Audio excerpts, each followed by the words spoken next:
د چا به بریانی خوښي او د چا به پلاو خوښي، خو چې د چا پلاو خوښي نو هغې دپاره هم دا ریسیپي ده، او چې د چا بریانی خوښي هغې دپاره هم دا ریسیپي ده. او داسې دانه دانه روجه چې داسې چمک یې کولو، خلاصې خلاصې پخ شوې وي. او بله خبره دا چې لکه زه دا چې کله پخومه نو وایټ پلاو زه دې ته وایم خپله، خو دا ما د بریانی ټیسټ او شکل دې لپاره کړی دی. راځئ ته اسانه غوندې طریقه ده. دې دپاره ما لیک پیسونه واغستو، مطلب چرګې کې دا یو غوښه واخلئ. تاسو نور هم اخیستی شئ، خو د دې لږه ښایسته ښکاري. ورکې به ثابتې مسالې اچوو لکه دنیا شوه، لونګ شو، اور دارچیني شوه، تیز پات پته شوه، او سور ټکېدلې مرچکې پوډر شوې نه، او پکې به دغه واچوي، دا شنه لاچیان شو، مالګه شوه، تور مرچ شو. لکه تاسو سره چې کوم ثابتې مسالې وي، ما سره بادیان پول نه و، ام پکې نه اچولی، نو یو پیاز او 2 عدد ټماټر مې پکې واچولو، ورسره اوږه او ادرک مې واچول. اوبه پکې ښه زیاتې واچوئ، یخني به یې جوړو. نو دلته چې دا داسې 8 منټه وخوټ کېده، نو د دې بس دا یخني تیاره شوه 8 نه 10 منټه پورې. ولې چې موږ دا پوره نه نرمو دا پتونونه چې دی چې داسې مات نشي رانه. نو به دلته یخني شوه ریډي. اوس به یخني لاندې ګیس کو بند، او دلته به ولا 2 پیاز واخلئ، او هغه به یو ورکوټې غوندې پیاله کې غوړي واخلئ، لکه څونه چې تاسو روجي ته اچوئ. زه 1 کیلو روجي پخومه، نو ما ته اندازه کېږي که نه.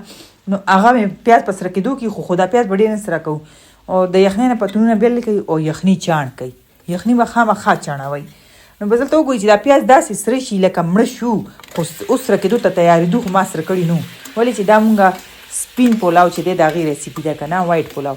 نو دې کې ما دا پتونونه واچول، دا به پکې داسې 2 منټه پورې سره کړو. او دې نه پس په دې کې مونږه داسې نیم باول قدرې ماسته واچوو. د ماستو اچولو مقصد دا دی چې دې کې مونږ ټماټر نه اچوو که نه، بس دا پکې واچوو. او ورسره به یو د لونګ ټوکړه واچوئ، او ورسره دغه واچوئ دارچیني. تاسو سره که بادیان پول وي بیا ته هم ور واچوئ، هغې خپله خوشبو وي. نو دغه شوه. زه چې کوم شی نه وي که نه، هغې نه بغیر هم زه ډېر ښه شی تیار کړمه. نو بس دلته مې پکې مالګه بیا لږه واچوله. بس دا دلته داسې چې دا ماسته پکې داسې لږ شانتې سره شو، اوچوچ شو، بس بیا مې پکې یخني واچوله چاڼ شوې. یخني چې د ما په خپل حساب باندې هغسې وه چې 3 ګلاسه روجې وې، نو 6 ګلاسه یخني لکه اوبو سره مې ور واچول. بس چې څنګه وخوټ کېږي چې څو پورې نه وي خوټ کېدلې، روجې پکې مه اچوئ د اوبو کې، دا همیشه دا ساتئ. او وریجې 1 غنټې نه زیات ټایم ورکوئ. دې خوا چې دا وریجې وې که نه، هغې 1.5 غنټه شوه چې خوشتې شوې وې، ولې چې زه نور کارونو باندې لګیا وم. بس روجې مې ښایسته وینځلې وې، چاڼ کې مې اچولې وې چې اوبه ترې نه لاړې، دا مې پکې واچولې. اوس دې نه پس خو طریقه تقریبا هر چا له ورځي، خو خیر دې کې لا زه نه طریقې ښه چا ته ښیم. نو بس دلته مې ډکن پې کېښو، ما ویل چې چلو ښه تیز ګیس به ورلاندې پرېږدئ چې ښه په تیز ګیس باندې دا روجې خوټ کېږي، نو دا بیا دانه دانه پخېږي. یو دا دغه ټریک چې امره به روجې نه ور اچوئ چې څو پورې اوبه خوټ کېدلې نه. دویم په تیز ګیس به یې پخوئ، او دریم دم به خامخا ورکوئ. دم به کله ورکوئ تاسو وګورئ.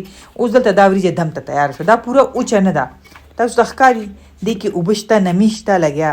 نو دې کې به اوس مونږ چې دی ځي کې د پاسه پې لکه ګارنش به یې کوو. ګارنش کې تاسو خپلې مرضۍ کې سره هم شی نه استعمالولی شي. لکه ما پې واچولو فوډ د زردې کلر، دا د زردې کلر چې دی که نه، دا به د بریاني لوک دی ورکوي.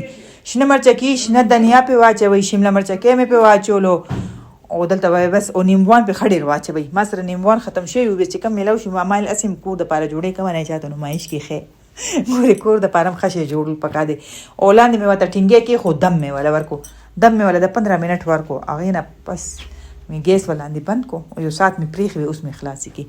داسې A1 روجې تیارې وې، داسې زبردست دي که نه، چې دا نه چې دا ما پخ کړي دي یا زه هسې تعریف کوم. تعریف هغه دی چې نور خلک درته وکړي، کور والی درته وکړي.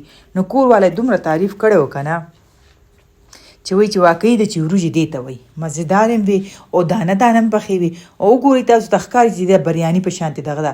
او که چېرې ستاسو تریخ خوښي، نو تاسو په هغه ټایم چې کله یخني جوړوئ، افسوټ ټکېدلې مرچکې پکې 3 چمچې ور واچوئ چې ښه ترخي. ما نارمل ترخه خوښه وه، خو ځینې خلک بریاني ترخه خوري.